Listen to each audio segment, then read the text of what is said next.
Darf ich die kennen? Ja, ja, sehr gut. Genau. Du bist ja auch gekommen, genau, du hast ja sogar was mitgebracht, das ist ja nicht so wie die anderen alle. Genau. Du bemühst dich ja auch immer du bastelst gerne, genau, 3D-Druck, dein Ding und ausprobieren und machen, genau schon. Was hast du denn mitgebracht? Das ist hier einer der ersten Handheld 64s. Da gibt es weltweit vielleicht 30 oder 40 Stück. Die werden jetzt noch verbessert und dann wird da irgendwie was geändert an den Boards. Da gibt es einen Typen von uni64.com, der macht die Boards und die kannst du dir holen und dann, wenn du jemanden kennst, der viele Commodores hat, die kaputt sind, dann kann man zu dem gehen und sagen, ja, gib mir doch mal ein paar kaputte. Dann nehmen wir die Chips da raus und löten die da drauf. Also jemand, der löten kann, ich bin jetzt nicht so der Hit. Also, und dann kann man dieses Ding bauen und es funktioniert. Original Chips drin, ein Pi 1541 Emulator für das Floppy-Laufwerk, weil es dann noch etwas zu sperrig wäre für ein Handheld. Und hat 4 bis 5 Stunden Akkulaufzeit. Funktioniert. Okay. Momentan ist noch eine der CAEs kaputt, da weiß ich jetzt nicht genau, ob die da einen Kurzschluss drin habe oder einfach nur die Katze gestreichelt habe. Ich werde auf jeden Fall vorher erstmal durchschauen lassen, ob da irgendwo Kurzschluss ist oder nicht. Wenn man die dann ausbessert, dass dann die neue gleich wieder kaputt geht. Naja, okay, gut. Schon. Aber funktioniert auch ohne CAE, also CAE 1 ist nicht ganz so wichtig. Okay, ja schon. Du hast ja einiges gedacht bei dem. Oder was hast du denn vor? Du willst es nur natürlich, der Bastelfaktor ist damit, genau, du willst ja bestimmt auch Sachen damit machen. Handheld unterwegs, Demos anschauen. Wir haben es heute schon irgendwie beim Grillen ausprobiert, haben ein paar Demos reingeladen und haben die halt währenddessen laufen lassen mit Musik und allem drum und dran. Und kann man dann auch mal so hier unterwegs mal mit dem Commodore was machen. Das war ja bisher SX64 etwas sperrig. Ja, zum Mitnehmen. So, im Zug die Option her, insofern ein bisschen schleppen. Genau. Ja, genau. Ja, willst du mal was reinladen vielleicht? Ja, jetzt schon Demo vielleicht, genau. Das ist jetzt, muss ich jetzt ein bisschen tippen, weil ein paar Tasten gehen eben nicht. Das ist halt irgendwie so das Problem. Man muss sich dann behelfen, indem man einfach andere Sachen verwendet. Zum Beispiel, statt Return dann Ctrl M drückt. Okay. Statt Cursor-Tasten Ctrl Q oder statt Delete dann irgendwie Ctrl T, dann geht das schon einigermaßen. Vielleicht solltest du dir noch die Tastenkürzel ausdrucken und hinten drauf drehen. Ja, ich kenne die Gegenden kenne ich auswendig. Ja, du schon. Load Stern. Ja gut, das suchen wir einfach auf Google nach C64 Tastaturmatrix. 8,1 kann ich jetzt auch nicht machen, weil die 1 nicht geht. Deswegen mache ich 8,2 und Return spare ich mir, indem ich einfach Shift und Stop drücke und dann macht er automatisch Run. Das ist lustig, das wollte ich nämlich gestern schon fragen, warum du 0,2 machst. Aber okay. Ja, genau. Weil die 1 nicht. Aber so, das kann schon alles entscheiden. Steuerkreuz und Tasten simulieren Joystick. Genau, aber es hängt auch an der CAA, das heißt, es geht nur nach unten, links und nach rechts, nach oben geht nicht und Feuerbutton geht, F-Tasten gehen nicht. Hängen auch an der PA0 und B0 Leitung und die sind kaputt in der CAA. Insofern, ja. Warum wird man noch eruieren müssen? Aber grundsätzlich funktioniert das Ding. Wir haben jetzt schon den ganzen Tag Demos geguckt. Solange sie keinen Timer verwenden, weil der Timer hängt auch auf der CAA 1 und dann stützt er ab. Genau. Wie gesagt, hat 3 große Akkus unten drin. Okay. Ich nehme ein spezielles Netzteil, was für das Laden von Akkus irgendwo gedacht ist. Und ja, dann funktioniert das eigentlich relativ gut. 4 bis 5 Stunden aufgeladen ist relativ schnell. Du kannst auch währenddessen laden und laufen lassen. Ja, ich hoffe mal, dass ich keine F-Tasten drücken muss, weil die gehen ja nicht.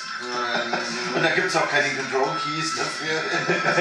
Aber wie man sieht, funktioniert alles, Sound.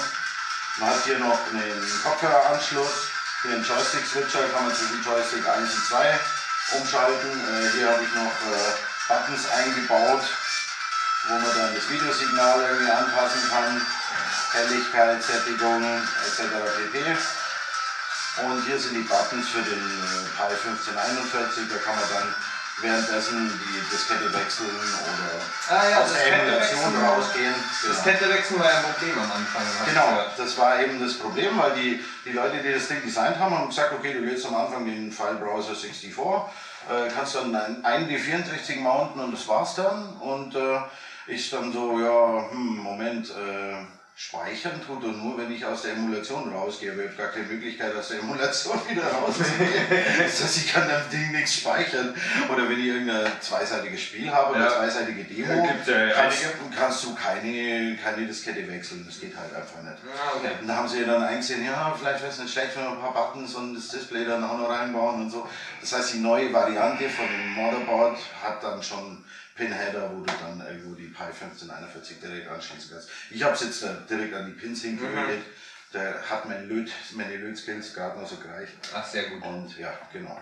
Was für ein... Das ist ja ein Micro SD, da kann man dann das Ding reinstecken. Ich meine vielleicht ein bisschen länger, weil das so eine Art Zollbruchstelle ist, wenn man es dann irgendwie... nicht, dass die SD dann abbricht. Genau. Schon. Okay, ja, schon genau. Was für ein SIP-Chip hast du verbaut? Genau, oder welchen Nachbau? Also das Board, auf dem das Ganze beruht, ist ich glaube das Shortboard, das neue, weil es weniger Chips hat.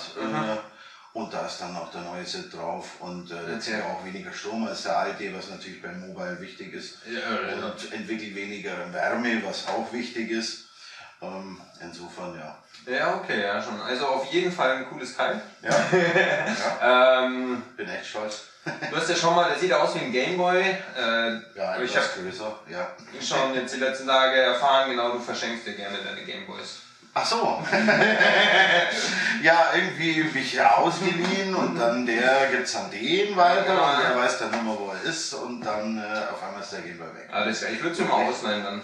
Okay.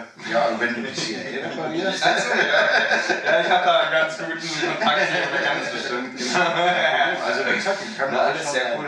Kein Problem. Ah ja, okay, ja, dann kann man nochmal eine eigene Folge damit machen, genau. Solltest du uns mal besuchen. Ja, sicher. Genau, dann noch ganz kurz zu Comparate. Genau, was hat dir so am besten gefallen an den Demos oder überhaupt? Der Beamer war super.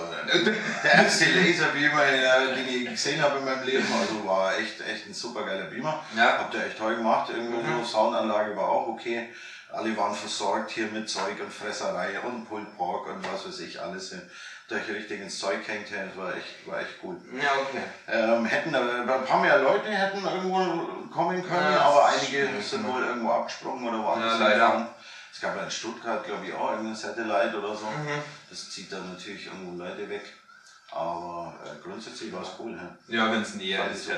Es war wunderschön, endlich mal wieder mit Leuten irgendwie rumhocken und irgendwie Big Screen kommentieren und so, weil das ganze Jitsi-Zeug und so.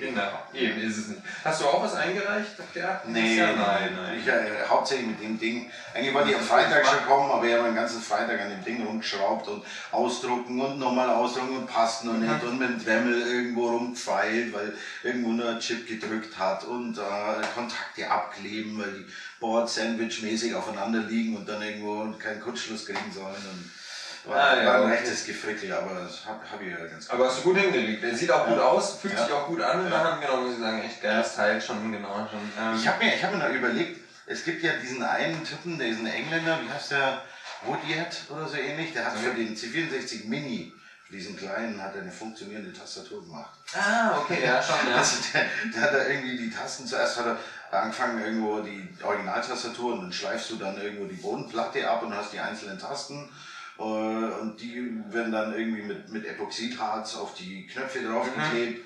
Das macht er jetzt irgendwie mit einem 3D-Drucker, also du kannst das bei ihm direkt bestellen. Und ich habe den C64 Mini in die Hand genommen, du kannst schon tippen damit. Gut tippen, ja. Das wäre auf jeden Fall besser als die Knöpfe hier. Ja, genau.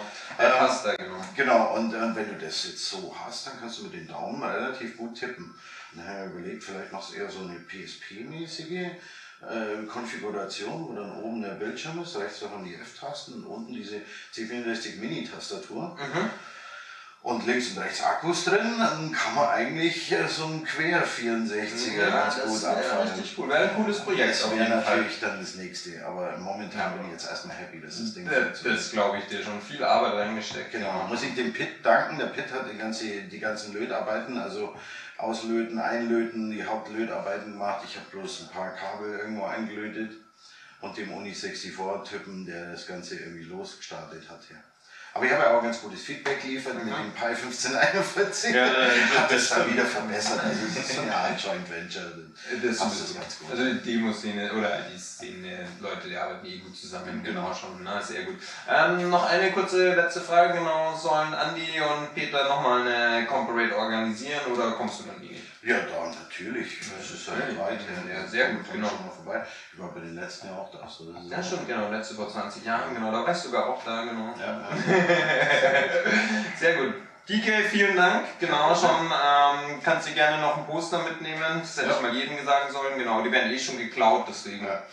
Schon. Umso mehr ihr mitnehmt, umso besser, umso weniger muss ich abbauen. Vielleicht könnt ihr mal Stühle klauen. Ja, super. Alles klar, dann bis dann. Servus.